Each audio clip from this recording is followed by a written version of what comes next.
गया वक्त फिर हाथ नहीं आता।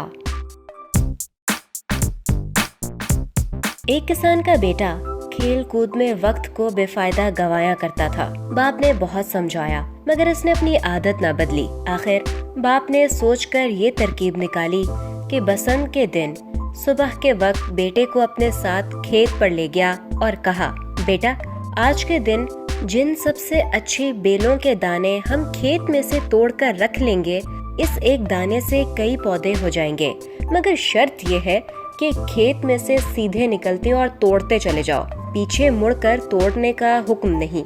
अब तुम खेत में जाकर 7-8 सबसे अच्छी बेलें तोड़ लाओ। लड़का शौक से खेत में चला गया, जहाँ बहुत सी पकी हुई बेलें आमने सामने दाएं बाएं मौजूद थीं।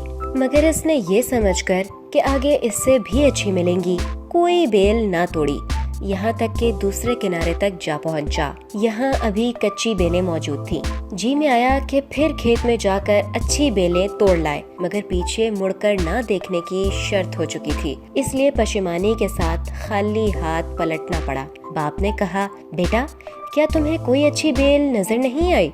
इसने जवाब दिया, खेत के इस किनारे की बेलों में तो एक से एक अच्छी थी, मगर मैंने ये समझकर कि आगे इससे भी अच्छी मिल जाएंगी, इन्हें नहीं तोड़ा और इस तरफ की बेलें अभी कच्ची थीं। बाप ने कहा, नादान लड़के, तूने नादानी से नाहक वक्त खोया, अब तू दोबारा जाकर बेलें तोड़ नहीं सकता।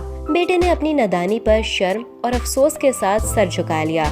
बाप ने कहा, बस यही वक्त की मिसाल है जो एक दफा आकर फिर कभी हाथ नहीं आता। समझदार वही है जो हर वक्त खोशा चुनने को तैयार रहे और बेफायदा उम्मीदों में कभी वक्त न खोए।